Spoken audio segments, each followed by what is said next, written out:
To the average passerby, it wouldn't seem secretive, but it is. South of the town square, there's a huge field that goes out to an overlook of the water. There's an abundance of flowers that riddle the field, flowers of different kinds and colors, looking like it was ripped from Munchkinland in The Wizard of Oz. Not only is it beautiful to look at, but it's a spectacle to listen to. See, our town is blessed with a field of flowers that can sing. The songs they play can depend on the weather or the events of the town. If it's a beautiful, cloudless day, the song is usually light and upbeat. If it's raining, it's still beautiful, but melancholic. Around Christmas time, the flowers play a wealth of jingle bells. St. Patrick's Day is a cacophony of light bagpipes. At night, a delicate lullaby for the whole town. This may sound like it could get annoying and droning, but the music being played is so peaceful and relaxing that everyone accepts it as part of life. Even newcomers to the town realize how soothing the songs are. It's amazing.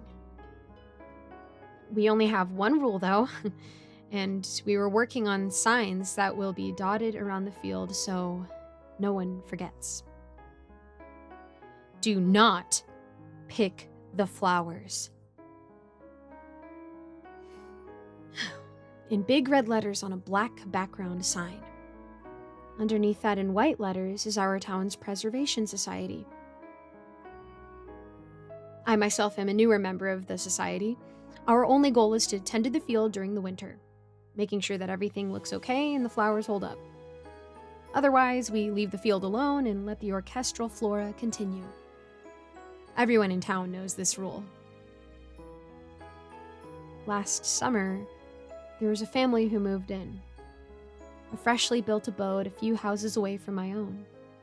I live on the southern side of town, so I live close to the field. I was so happy a new family would experience the beauty the town gives us. I decided to head over and greet them after a day or so, just so they can be settled with no one bothering them. I knocked on the door and waited. To no avail. I tried knocking once more. Again, nothing. I looked over to the side of the door and found a strange-looking doorbell. It had a big button on it, and surrounding the button was a light. I pressed the large button and looked through the surrounding windows of the doorframe. Lights blinked gently in the house, and around the corner came a bigger gentleman and a black-haired woman. They flashed me huge smiles while walking down the hall to the door. They opened it to greet me. "Hello, welcome to the neighborhood," I said and handed them a welcome card. I got a gift certificate to our town's grocery store for them. They accepted it and smiled and bowed their heads, but didn't say anything. I was taken aback a little bit, but then I saw a small boy turn the corner nearest the door to see who was at his new house. I gave him a big smile and said to all three of them, "I'm Mary Ann. If you need anything, I live in that home right there." I turned and pointed toward my house. When I turned back, I saw the two adults staring at me. The woman started to move her hands up and began to sign. "Oh, I'm sorry, I didn't mean..." And then I noticed that the man and the young boy began to sign to each other as well.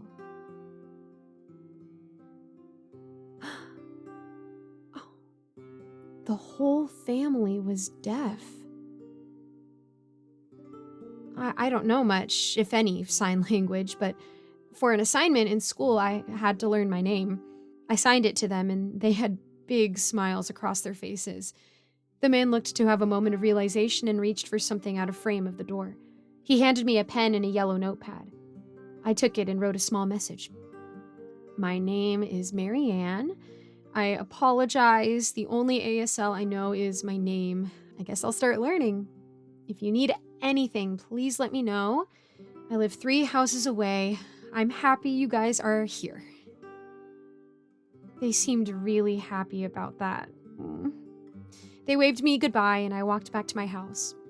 When I went back inside and sat on the couch, it hit me.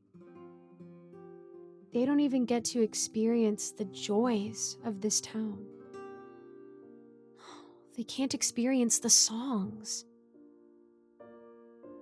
I saw them around town every now and then and waved hello. I learned a few things at this point. A casual, "How are you holding up?" and "Good to see you," but I still couldn't figure out a ton. I was learning, though, for them. One day, I noticed that they left their house with things for the beach. It was beautiful outside and the music was lovely. I had some chores I let pile up in my house, so I would have also gone to the beach if it wasn't for that. The family went toward the south of town. There was a path that led to the beach from there. The music was incredible. A slow mass of flutes, steel drums, bongos, and xylophones, all in a conglomerate of wonder. I was washing dishes and getting lost in the song. My hips swayed to the music as I had a big goofy smile on my face. Then the music stopped. I stared at my hands as the water overflowed the bowl I had let slip into the sink. Silence enveloped me, and I could hear my blood run through my body. Each heartbeat of mine got louder and louder. Then there was a roar. A roar that could take down a whole skyscraper. An ancient bellow, a growl of immense pain, a roar that shook the town, a roar I will never forget. I flinched at the noise but never broke my gaze with the half-clean china. A tear rolled down my face. The music came back. Not as pleasant as it was before at first, but returned to its peaceful nature. Huh.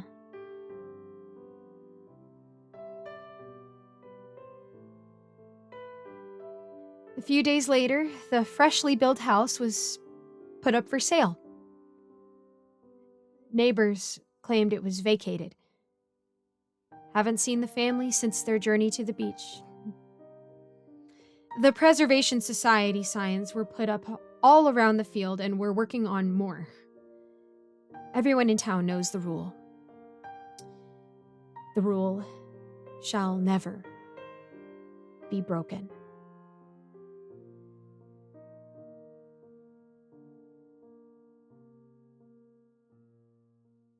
Thank you so much for listening to my narration of this wonderful story. Don't forget to support the author, which I have linked in the description, as well as the original story. And I just want to give a quick shout out to my patrons, Scott, Old Penguin, Ellie Hutmeyer, Mr. Sankofa, Austin My Love, Rinku Star, William Hartley, Cupcake Hips, Alonzo, Icy Narrates, Jesse Hartley, Eric Cifuentes, Lawrence Wallen, and Melissa Perez. I also try to link a different charity or a different cause every month and maybe a little more. So don't forget to check out the description to support the author of the story you just listened to and to maybe help somebody else out, even if it's just $1. As always, if you guys have a prayer request, please let me know in the comments. Shoot me a message on Discord. I would love to know how I can be praying for you. Thank you guys so much. God bless, and I'll see you in the next video.